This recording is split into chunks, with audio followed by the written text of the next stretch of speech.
Hello students, आज की class में आप सबका स्वागत है।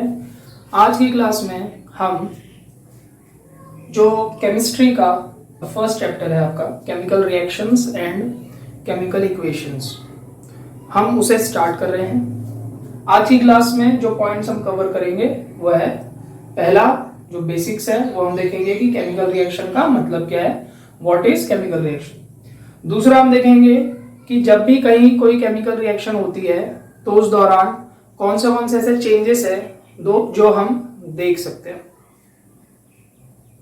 थर्ड है केमिकल इक्वेशन। इस चैप्टर को हमने दो पार्ट में डिवाइड किया है, chemical reaction and chemical equation. तो सेकंड पार्ट क्या है, chemical equation. How is chemical equation different from chemical reaction. कई बार हम इन दोनों चीजों को एक ही समझ बैठते हैं, इसलिए पहले हमें अच्छे से ये समझना है, जानना है कि इन दोनों में डिफरेंस होता है। फिर हम उसके टाइप्स देखेंगे। फिर उसके बाद जब भी हम कोई केमिकल इक्वेशन रिप्रेजेंट करते हैं तो उसकी क्या प्रॉपर स्टेप्स हैं वो आज हम देखेंगे। और लास्ट आज हमारा पॉइंट होगा अनबैलेंस्ड एंड बैलेंस्ड। तो ये क्या होती है, इसके एग्जांपल्स, ये सब हम आज की क्लास में देखेंगे। तो स्टार्ट करते हैं हमारे पहले पॉइंट से, व्हाट इज केमिकल रिएक्शन। सबसे पहले इसकी एक प्रॉपर डेफिनेशन हम देख लेते हैं ताकि आप इसे अपनी नोट्स में ऐड कर सको from the examination point of view. Chemical reaction is a process. Chemical reaction is a process in which one or more substances get converted into one or more new substances having different chemical properties। ठीक है, यानी chemical reaction एक तरह का process है, एक ऐसा event है जिसमें एक या एक से ज्यादा सब्सटेंसेस हमारे पास होते हैं और वो कन्वर्ट होते हैं नए सब्सटेंसेस में जिनकी केमिकल प्रॉपर्टीज अलग हो। ये बहुत जरूरी है। नए सब्सटेंस बन जाने का मतलब ये है कि साथ में उनकी केमिकल प्रॉपर्टीज जो पहले वाले सब्सटेंसेस हैं उनसे अलग होनी चाहिए। ठीक है, ये क्लियर है। Actually you have already learned this topic, learned the meaning of chemical reaction in class 9th, लेकिन वहां पर इसे एक दूसरे नाम से, दूसरे टर्मिनोलॉजी से दर्शाया गया था, that is chemical change। सबको याद है, physical change and chemical change. तो जो केमिकल चेंज आपने वहां पढ़ा था that is nothing but chemical reaction, वही चीज है। केमिकल चेंजेस को ही हम केमिकल रिएक्शन या वाइस वर्सा इंटरकन्वर्टेबली हम कह सकते हैं। ठीक है, तो हमने क्या कहा, प्रोसेस इन विच वन और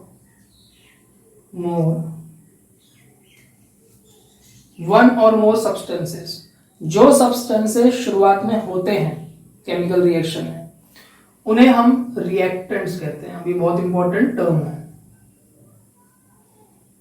ठीक है, तो ये अच्छे से समझ के चलेंगे, बेसिक टर्म्स है ये। जो सब्सटेंसेस पहले होते हैं शुरुआत में उनको हम कहते हैं reactants. Get converted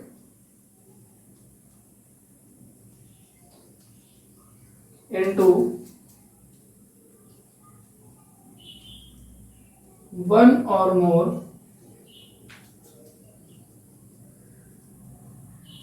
new substances. अब जो नए सब्सटेंसेस बन रहे हैं आखिरी में उन्हें हम कहते हैं प्रोडक्ट्स। ठीक है, जो बाद में नए सब्सटेंसेस बने हैं जिनकी केमिकल प्रॉपर्टीज डिफरेंट है उन्हें हम कहते हैं प्रोडक्ट्स।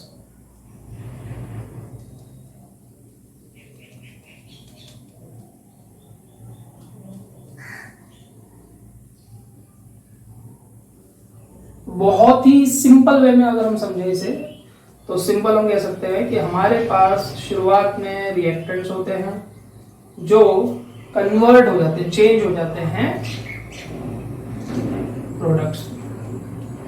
तो ये सबसे बेसिक, सबसे सिंपल तरीका है एक रिएक्शन को रिप्रेजेंट करने का। ठीक है, यहां तक आई थिंक यहां तक कोई आपको डाउट नहीं होगा। एक इसका एग्जाम्पल हम ले लेते हैं, जैसे when carbon is burned it is converted into carbon dioxide. ये सबको पता है कि अगर हम कार्बन को बर्न करते हैं ऑक्सीजन के प्रेजेंस में तो वो ऑक्सीजन के साथ कंबाइन होकर कार्बन डाइऑक्साइड गैस बन जाएगी। तो यहां पे हमने शुरुआत किससे किया था? कार्बन से, ठीक है। और लास्ट में हमें क्या मिला?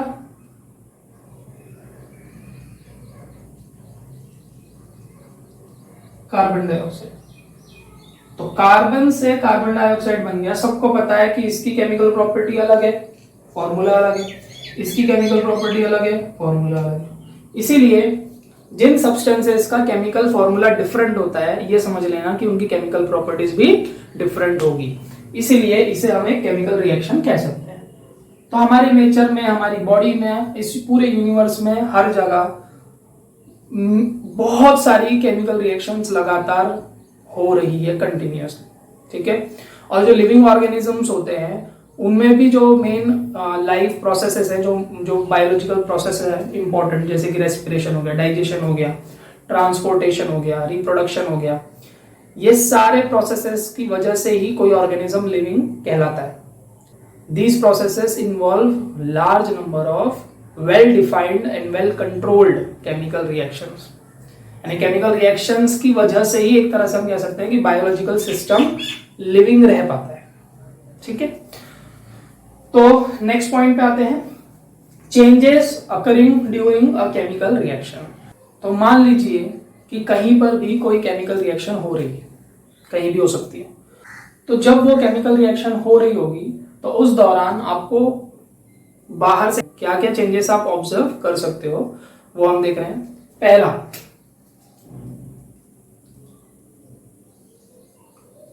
चेंज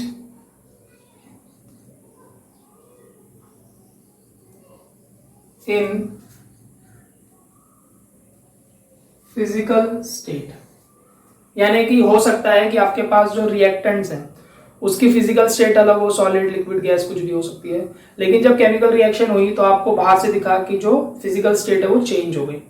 अभी जो हमने एग्जांपल देखा था इससे पहले जिसमें हमने कार्बन को बर्न किया था वो कार्बन डाइऑक्साइड बन गई थी, तो उसमें भी हम देख सकते हैं कि जो कार्बन है वो एक सॉलिड होता है। जैसे फॉर एग्जाम्पल कोल, जो कोल होता है वो it is nothing but carbon, तो वो सॉलिड है, लेकिन जब हमने उसको बर्न किया it is converted into a gaseous form. Carbon dioxide एक गैस है, तो उसका एक एग्जांपल ये हो सकता है। दूसरा जो चेंज हो सकता है वो है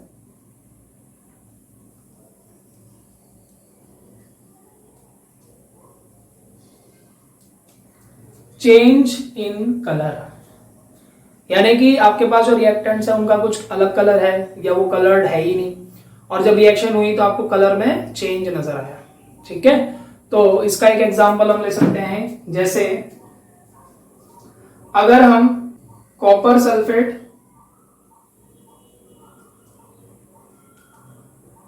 सॉल्यूशन लेते हैं, यहाँ पे AQ का मतलब होता है एक्वियस और एक्वियस का मतलब होता है कि हमने उस सब्सटेंस का वाटर में सॉल्यूशन बनाया। जैसे सिंपली अगर मैं सॉल्ट की बात करूं जो हमारे घर में होता है, उस सॉल्ट का नाम है सोडियम क्लोराइड। तो जैसे हम नमक को पानी में मिलाते हैं, तो हमने उस सॉल्ट को मान लीजिए पानी में मिलाया, उसका एक सॉल्यूशन बन गया, तो हम लिखेंगे सोडियम क्लोराइड एक्वियस, ठीक है। तो विदाउट एक्वियस और विद एक्वियस में क्या डिफरेंस है वो आपको क्लियर है। तो ये जो कॉपर सल्फेट है इसका सॉल्यूशन ब्लू कलर का होता है, लेकिन जैसे ही हम इसमें आयरन को ऐड करते हैं, आयरन मतलब कि लोहा, जैसे आयरन का आपने नेल ले लिया या कोई भी ऑब्जेक्ट ले लिया और उसमें सॉल्यूशन में डाल दिया, तो थोड़ी देर बाद आप देखेंगे कि उसमें केमिकल रिएक्शन हुई और आयरन सल्फेट बन जाएगा, ठीक है। कॉपर सल्फेट में जब हमने आयरन ऐड किया तो आयरन सल्फेट बन जाता है एक्वियस, और इसका कलर होता है ग्रीन। तो यहां क्या हुआ कि जब भी ये केमिकल रिएक्शन होगी तो शुरुआत में आपको जो कलर दिखाई देगा वो होगा ब्लू, और लेकिन बाद में जब ये रिएक्शन एंड हो रही होगी या जैसे जैसे वो प्रोसीड होगी आगे, आपको जो कलर दिखाई देने लगेगा वो होगा ग्रीन। तो ये इसका एग्जांपल हुआ। थर्ड हम देख रहे हैं चेंज इन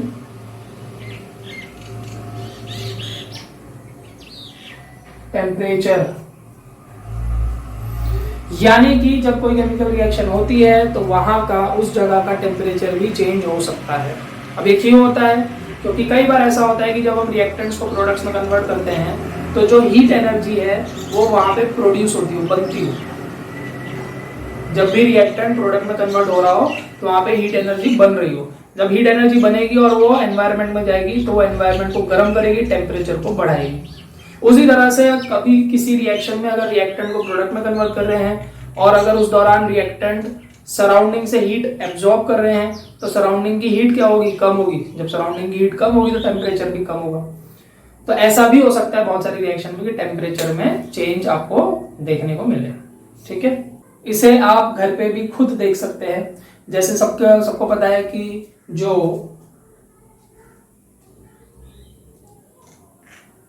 क्विक लाइम है, क्विक लाइम क्या होता है? क्विक लाइम होता है नॉर्मली जो चूना, हम अपनी भाषा में कहते हैं, अपनी लैंग्वेज में चूना, व्हाइट कलर का। तो उस व्हाइट कलर के पाउडर को अगर हम लेंगे, जो सूखा आता है, जो हम ग्राउंड वगैरह में भी मार्किंग के लिए यूज करते हैं, अगर आप उसको सिंपली वाटर में मिला दोगे तो आप देखोगे कि वाटर में मिलाते ही, वाटर में ऐड करते ही जब आप उस सॉल्यूशन को टच करोगे थोड़ी देर तक तो आपको अलग ही गर्म महसूस होगा। तो इसका मतलब क्या? वहां पे टेम्परेचर में चेंज आया है। ठीक है, तो वो लाइम वाटर बन जाएगा, एक्वियस। तो इस रिएक्शन में जिसमें हमने क्विक लाइम लिया पाउडर फॉर्म में, सॉलिड फॉर्म में, वाटर ऐड किया, वो लाइम वाटर बन गया प्रोडक्ट हमारा, और एक्वियस फॉर्म में। तो जब ये रिएक्शन होती है तो टेम्परेचर इंक्रीज होता है, मतलब टेम्परेचर में हम चेंज देख सकते हैं। फोर्थ है इवोल्यूशन ऑफ अ गैस। कभी कभी जब रिएक्शंस होती है तो जो प्रोडक्ट्स बनते हैं उनमें से कुछ प्रोडक्ट या कोई एक प्रोडक्ट एक गैस भी हो सकती है। तो जैसे ही वो बनेगी वो वहां ठहरेगी नहीं। सबको पता है गैस जो है वो स्प्रेड होती है, तो वो स्प्रेड होने लगेगी, जिसको हम कहते हैं इवोल्यूशन ऑफ अ गैस। तो इसका एग्जांपल भी हम ले सकते हैं। जैसे हमने लिया कैल्शियम कार्बोनेट, और कैल्शियम कार्बोनेट जो सॉलिड होता है उसको अगर हम हीट करते हैं तो ये ब्रेक होके कन्वर्ट हो जाएगा calcium oxide plus carbon dioxide. तो यहां पर इस रिएक्शन में क्या हुआ कि जो कार्बन डाइऑक्साइड गैस बनी, क्योंकि ये गैस है तो ये इवॉल्व हो जाएगी, मतलब ये एनवायरनमेंट में चली जाएगी। जैसे जैसे आप इसको हीट करते रहोगे आप देखोगे कि धीरे धीरे धीरे वहां से गैस बाहर निकल रही है। तो ये एग्जांपल है इवोल्यूशन ऑफ अ गैस का। और लास्ट है फॉर्मेशन ऑफ अ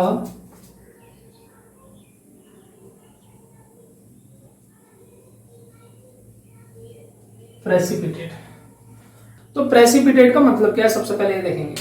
मान लीजिए कि कोई एक केमिकल रिएक्शन सॉल्यूशन फॉर्म में हो रही है, मतलब वाटर में हो रही है। वाटर में हमने रिएक्टेंट्स को ऐड किया, अब उनके बीच में क्या होगी? रिएक्शन होनी शुरू हो गई और वो प्रोडक्ट्स में कन्वर्ट होगा। अगर कोई भी एक प्रोडक्ट जो वहां पे बना है, अगर वो वाटर में इनसॉल्युबल हुआ, मतलब कि वो वाटर में डिसॉल्व नहीं हो पा रहा है, तो वो सॉलिड के फॉर्म में बनता हुआ नजर आने लगेगा। ठीक है, यानी ये सॉलिड पहले तो नहीं था, लेकिन जैसे जैसे रिएक्शन हो रही है वो प्रोडक्ट बन रहा है, और वो प्रोडक्ट किस फॉर्म में मिल रहा है हमें? सॉलिड फॉर्म में। उसको हम कहते हैं प्रेसिपिटेट। तो ये 5 चेंजेस हो सकते हैं किसी केमिकल रिएक्शन के दौरान। हो सकता है कि एक ही रिएक्शन में एक से ज्यादा भी चेंजेस हम एक साथ देखें, या हो सकता है कि कोई एक ही देखें। नेक्स्ट पॉइंट पे आते हैं। नेक्स्ट पॉइंट है हमारा केमिकल इक्वेशन, और उसके हम टाइप्स देखेंगे। तो सबसे पहले आपको पता होना चाहिए व्हाट इज केमिकल इक्वेशन। तो अभी हमने कहा कि जो केमिकल रिएक्शन है वो एक प्रोसेस है जो कहीं पर भी हो सकता है इस यूनिवर्स में। ठीक है, अब मान लीजिए कि किसी एक केमिकल रिएक्शन को हमें समझना है और कहीं पर उसे रिप्रेजेंट करना है, मेंशन करना है, या किसी को समझाना है, जो भी। तो हम कैसे करेंगे?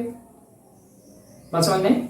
यानी जो केमिकल रिएक्शन है वो तो एक रियल इवेंट है जो हो रहा है। उस इवेंट को हमें, उसकी जो इंफॉर्मेशन है वो हमें रिप्रेजेंट करनी है कहीं पे। तो जब भी हम किसी केमिकल रिएक्शन की इंफॉर्मेशन को रिप्रेजेंट करते हैं तो उस रिप्रेजेंटेशन को ही हम केमिकल इक्वेशन कहते हैं। तो डिफरेंस समझ में आया। कई बार हम इन दोनों को मैंने क्या कहा था, इन दोनों को हम सेम समझ बैठते हैं, लेकिन ऐसी बात नहीं है। Chemical equation is the schematic और systematic representation of a chemical reaction. तो डेफिनेशन क्या होगी आप नोट डाउन कर सकते हैं। Chemical equation is a systematic representation of a chemical reaction in terms of symbols of reactants and products। ठीक है, अब ये जो केमिकल इक्वेशन है,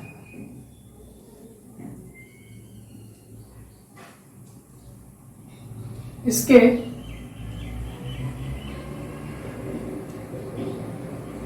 दो टाइप होते हैं। हमने कहा था हम टाइप भी देखेंगे। इसके दो मेन टाइप होते हैं। पहला होता है वर्ड इक्वेशन और दूसरा होता है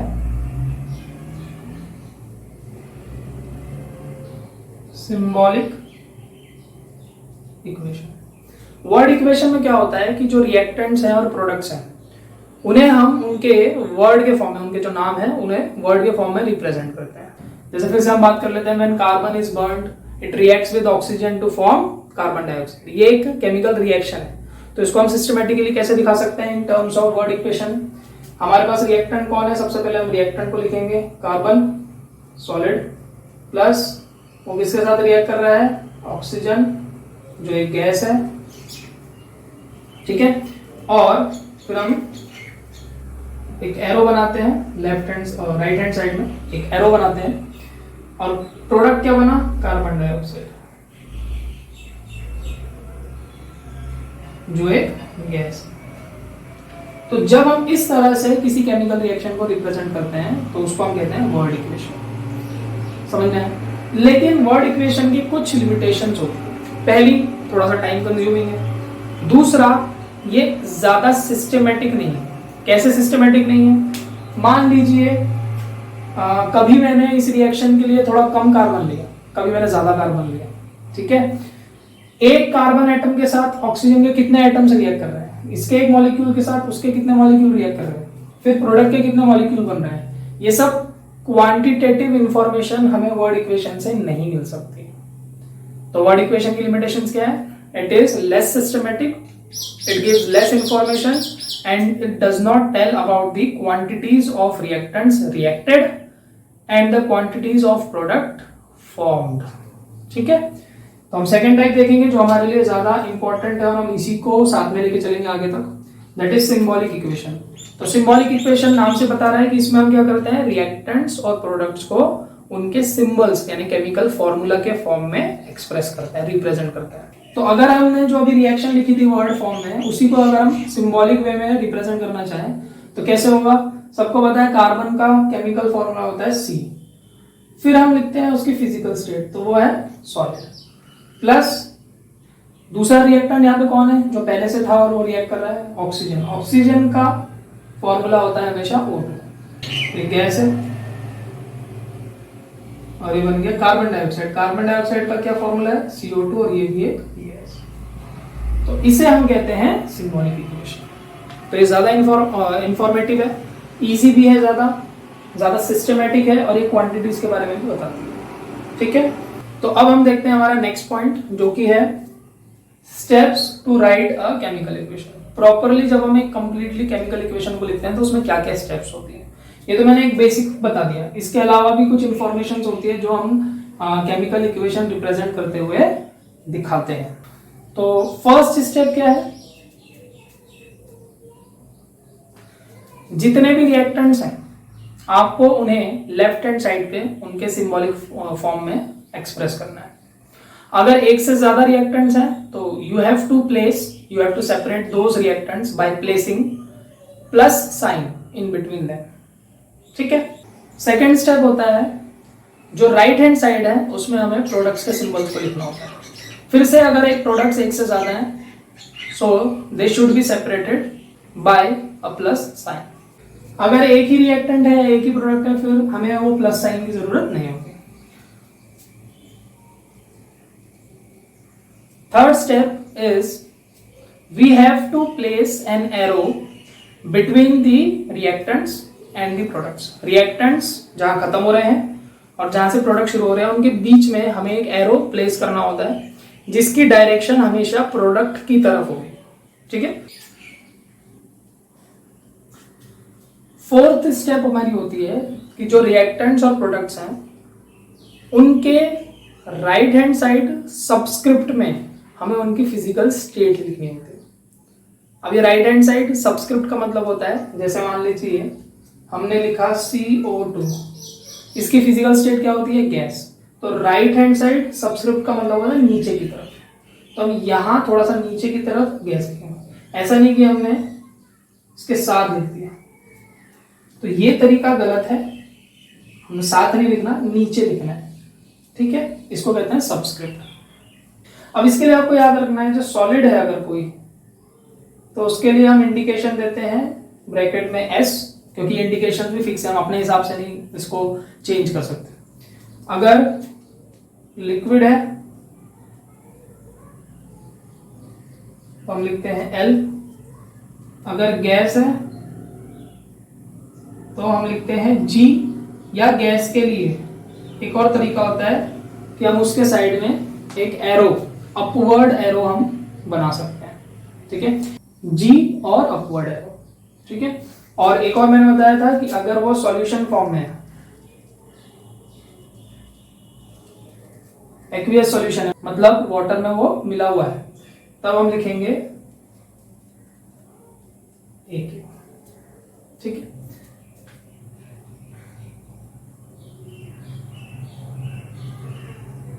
नेक्स्ट स्टेप है कि कई बार हमें जो रिएक्टेंट्स हैं उन्हें प्रोडक्ट्स में कन्वर्ट करने के लिए उन्हें हीट करना होता है, यानी एनर्जी, हीट एनर्जी प्रोवाइड करनी होती है। तो जब भी ऐसा होता है तो हम उस हीट एनर्जी को एक ट्रायंगल के फॉर्म में, जो बीच वाला एरो होता है उसके ऊपर रिप्रेजेंट करते हैं। ठीक है, या फिर कई बार ऐसा होता है कि कोई रिएक्शन पर्टिकुलर एक टेम्परेचर पे ही होती है। जैसे सबको पता है कि जैसे वाटर बॉईल होगा तो 100 पे ही होगा, तो जब कोई रिएक्शन किसी एक टेम्परेचर के आसपास ही होती है तो हम उस टेम्परेचर की वैल्यू को उस एरो के ऊपर लिख देते हैं। और अगर जनरल हीटिंग से हो रही है, अगर हमें सिर्फ हीट दिखाना है, टेम्परेचर नहीं दिखाना है, तो हम एक ट्रायंगल प्लेस कर देते हैं उस एरो के ऊपर। अब लास्ट पॉइंट जो है, बहुत सारी रिएक्शंस ऐसी होती है जिसमें रिएक्टेंट्स बहुत ही स्लोली रिएक्ट करते हैं। रिएक्ट तो करते हैं, कन्वर्ट हो रहे हैं प्रोडक्ट्स में, लेकिन वो बहुत ही स्लोली रिएक्ट करते हैं, कन्वर्ट होते हैं, यानी कि जो रिएक्शन की स्पीड है वो बहुत ही कम होती है। तो जनरली ज्यादातर ऐसी रिएक्शंस की स्पीड को हम बढ़ाना चाहते हैं, क्योंकि हमें प्रोडक्ट चाहिए तो जल्दी चाहिए। ठीक है, तो ऐसे में हम एक अलग से केमिकल सब्सटेंस रिएक्टेंट्स के साथ मिला देते हैं। रिएक्टेंट्स तो हम मिला ही रहे हैं, लेकिन उसके अलावा हम एक केमिकल सब्सटेंस उसके साथ मिलाते हैं। ये केमिकल सब्सटेंस जो है खुद रिएक्ट नहीं करता है, खुद कन्वर्ट नहीं होता है प्रोडक्ट में, लेकिन इसकी प्रेजेंस की वजह से, इसके वहां होने की वजह से जो रिएक्टेंट्स है हमारे, वो जल्दी जल्दी रिएक्ट करना शुरू कर देते हैं। तो ऐसे केमिकल सब्सटेंस को हम कहते हैं कैटलिस्ट। बहुत इंपॉर्टेंट पॉइंट है कैटलिस्ट। तो व्हाट इज कैटलिस्ट अगर आपसे कोई पूछे, तो it is a chemical substance which increase the speed of reaction without itself getting reacted. वो खुद रिएक्ट नहीं करेगा, वो वहीं पे एज इट इज रहेगा। जब रिएक्शन कंप्लीट हो जाएगी, आपको प्रोडक्ट्स मिल जाएंगे, तो आप देखोगे कि प्रोडक्ट से साथ साथ वो chemical substance as it is, catalyst as it is वहां पे प्रेजेंट है, मतलब वो कन्वर्ट नहीं हुआ, लेकिन उसकी वजह से स्पीड बढ़ गई। ठीक है, तो ऐसे कैटलिस्ट को अगर किसी रिएक्शन में हम कैटलिस्ट यूज कर रहे हैं तो उसे हम उस एरो के नीचे रिप्रेजेंट करते हैं, या एरो के ऊपर भी हम रिप्रेजेंट कर सकते हैं। तो कैटलिस्ट की अलग से आपको डेफिनेशन पता होनी चाहिए, जो भी मैंने आपको बताई दी। अब लास्ट पॉइंट है, फाइनली जब ये सब हमारा लिखना हो जाता है तो लास्ट स्टेप बचता है बैलेंस द केमिकल इक्वेशन। अब यहाँ पे बैलेंस द केमिकल इक्वेशन का मतलब क्या है कि किसी भी रिएक्टेंट के जो नंबर ऑफ एटम्स, किसी भी रिएक्टेंट के जो नंबर ऑफ एटम्स हमने लेफ्ट हैंड साइड में दिखाए हैं, उतने ही नंबर ऑफ एटम्स उसके राइट साइड प्रोडक्ट में होने चाहिए। ठीक है, जब केमिकल रिएक्शन होती है तो नया सब्सटेंस जरूर बनता है, लेकिन एलिमेंट नहीं बदल जाते। जैसे कार्बन से कार्बन डाइऑक्साइड बनी, तो कार्बन तो अभी भी है, सी कार्बन में भी है, सी कार्बन डाइऑक्साइड में भी है। फॉर्मूला चेंज हुआ है, एलिमेंट्स चेंज नहीं होते। यानी एलिमेंट जो लेफ्ट हैंड साइड में आपको दिखाई दे रहा है वही एलिमेंट्स आपको राइट साइड में भी दिखाई देंगे, सिर्फ उनका केमिकल फॉर्मूला या कंपाउंड वगैरह जो है वो चेंज हो सकता है। तो हम क्या कह रहे हैं कि बैलेंस करने का मतलब है कि हर रिएक्टेंट के जो number of atoms left hand side में है उतने ही नंबर ऑफ एटम्स उसके राइट हैंड साइड में होने चाहिए। अगर यहां तक हमने स्टेप्स लिख दी है, सिक्स स्टेप्स तक हम पहुंच गए हैं और उसके बाद हम ये देख रहे हैं कि जो रिएक्टेंट्स हैं, किसी भी रिएक्टेंट के नंबर ऑफ एटम्स जो है सेम नहीं है। हो सकता है किसी के सेम ऑलरेडी हो, किसी के ना हो। तो अगर रिएक्टेंट्स के सारे रिएक्टेंट्स के नंबर ऑफ एटम्स सेम नहीं है, दोनों तरफ इक्वल नहीं है, तो आपको ये स्टेप फॉलो करना पड़ता है। कई बार ऐसा भी होता है कि अपने आप ही जब हम ये पहली 6 स्टेप्स लिखते हैं तो सारे रिएक्टेंट्स के, सारे एलिमेंट्स के नंबर ऑफ एटम्स जो है वो बैलेंस्ड हैं ऑलरेडी, तो फिर आपको लास्ट स्टेप की जरूरत नहीं पड़ती। यानी जो लास्ट स्टेप है ये हर रिएक्शन में आपको करनी ही है, हर इक्वेशन में आपको करनी ही है, ऐसा जरूरी नहीं। ठीक है, तो इसके लिए भी एक मेथड होती है जिसको हम कहते हैं hit and trial method. By a proper method we can balance the chemical equation. ठीक है, तो उस मेथड को हम आने वाली वीडियोस, आने वाली क्लासेस में स्टडी करेंगे। अब हमारा जो लास्ट पॉइंट है अनबैलेंस्ड एंड बैलेंस्ड इक्वेशन। तो जैसे सबको आइडिया लग गया होगा कि बैलेंस का मतलब होता है जिसमें हर एलिमेंट के नंबर ऑफ एटम्स दोनों तरफ राइट हैंड साइड और लेफ्ट हैंड साइड में इक्वल है, और जो अनबैलेंस्ड है उसका मतलब है कि सारे एलिमेंट्स के नंबर ऑफ एटम्स इक्वल दोनों तरफ नहीं है। सिंपल।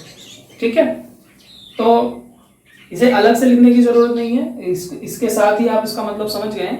मैं एक बार इनकी प्रॉपर डेफिनेशन बता देता हूं ताकि आप उसको नोट डाउन कर सकते हैं। पहले हम देखते हैं unbalanced chemical equation. The chemical equations in which the number of atoms of each element is not equal on both sides are called as unbalanced chemical equation. और अनबैलेंस्ड केमिकल इक्वेशन को हम स्केलेटल इक्वेशन भी कहते हैं।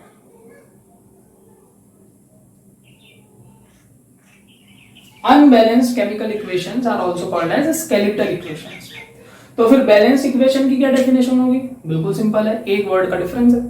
The chemical equation in which the number of atoms of each element is equal on both sides is called as balanced chemical equation। तो अगर मैं दोनों का एक एग्जांपल देखूं तो हम कह सकते हैं, मान लीजिए हमने हाइड्रोजन गैस ली और उसको ऑक्सीजन गैस के साथ रिएक्ट करवाया तो ये बन गया वाटर। अभी मैं बाकी की इंफॉर्मेशन वगैरह पे भी ध्यान नहीं दे रहा हूँ, मेन चीज लिख रहा हूँ। ठीक है, H2 गैस है, ऑक्सीजन भी गैस है, वाटर लिक्विड है। ठीक है, वो पता है। अगर हम इस केमिकल इक्वेशन को देखें तो हाइड्रोजन के यहाँ पे 2 एटम्स हैं, ये जो 2 है इंडिकेट कर रहा है नंबर ऑफ एटम्स, और यहाँ पे भी 2 है, तो हाइड्रोजन तो बैलेंस्ड है। ऑक्सीजन भी कितने एटम्स है? 2 है, लेकिन यहाँ पे एक ही है। तो इसका मतलब अभी ये केमिकल इक्वेशन पूरी तरह से बैलेंस्ड नहीं है। तो ये कौन से टाइप की हो गई? अनबैलेंस्ड। ठीक है, वही अगर हम जो कार्बन वाला एग्जांपल हमने देखा था उसको देखें तो कार्बन को हमने जब बर्न किया तो उसने ऑक्सीजन के साथ रिएक्ट किया, वो बन गई कार्बन डाइऑक्साइड गैस। अब इस अगर इक्वेशन में देखेंगे कार्बन यहाँ पे 1 है, यहाँ पे भी 1 है, ऑक्सीजन यहाँ 2 है, यहाँ पे भी 2 है, तो ये इक्वेशन ऑलरेडी बैलेंस्ड है, तो इसको आपको अलग से बैलेंस करने की जरूरत नहीं है। तो इसको हम कहते हैं बैलेंस इक्वेशन। ठीक है, तो एक लास्ट पॉइंट आपको बताना है कि हम ये लास्ट स्टेप क्यों कर रहे हैं। आपके मन में एक चीज आ रही होगी, सर ठीक है ना, अब अनबैलेंस है तो ठीक है, बैलेंस करने का क्या फायदा है, क्या मतलब है उसका, क्यों हम लास्ट स्टेप को बेमतलब कर रहे हैं? तो इसका एक बहुत इंपॉर्टेंस होता है। आप लोगों ने 9th क्लास में एक लॉ पढ़ा था, law of conservation of mass. ठीक है, उस लॉ के हिसाब से आपने क्या पढ़ा था कि जब भी एक केमिकल चेंज होता है तो केमिकल चेंज से पहले, मतलब रिएक्टेंट्स का जो टोटल मास होता है, ठीक है, वो हमेशा रिएक्शन होने के बाद जो टोटल प्रोडक्ट्स का मास होगा उसके इक्वल ही होगा, मतलब मास कभी चेंज, टोटल मास कभी चेंज नहीं होता। जो रिएक्टेंट्स का टोटल मास है और जो प्रोडक्ट्स का टोटल मास है वो क्या रहेगा, इक्वल रहेगा। अच्छा, अब मुझे एक बात बताइए, मास क्या होता है? ये भी आपने 9th में पढ़ा फिजिक्स में। Mass is the amount of matter, ठीक है, मान गए। इसका मतलब है कि जो रिएक्टेंट्स है उसमें जो मैटर का अमाउंट है और जो प्रोडक्ट्स है उसमें मैटर का अमाउंट है वो सेम है, वो इक्वल है, तभी मास इक्वल है। अब अमाउंट ऑफ मैटर का मतलब क्या है? Number of atoms. जो मैटर है वो क्या है? एटम्स है, पार्टिकल्स है। तो इसलिए हम कहते हैं कि अगर हमें उस लॉ को फॉलो करना है तो वो लॉ तभी फॉलो होगा जब नंबर ऑफ एटम्स दोनों तरफ इक्वल होंगे, क्योंकि तभी अमाउंट ऑफ मैटर इक्वल होगा और तभी मास इक्वल होगा। इसलिए अगर आपसे एक छोटा सा क्वेश्चन पूछा जाता है, why the chemical equations should be balanced, तो आप इसका आंसर देंगे the chemical equations should be balanced in order to obey law of conservation of mass. ठीक है, तो इसके जो हमने नोट्स बताए हैं वो आप अपने बना सकते हैं और इसके लिए आप तैयारी कर सकते हैं। तो आने वाली क्लासेस में इसके आगे के टॉपिक्स हम देखेंगे, रिएक्शन को बैलेंस कैसे करते हैं उसकी मेथड हम देखेंगे। इसलिए आने वाली क्लासेस को ध्यान से देखेंगे और अच्छे से हर क्लास के बाद उसको स्टडी करके, दोबारा बार बार रिपीटेडली स्टडी करके आप उन टॉपिक्स को पक्का करेंगे। ठीक है, तो मिलेंगे फिर से नेक्स्ट क्लास में। Thank you.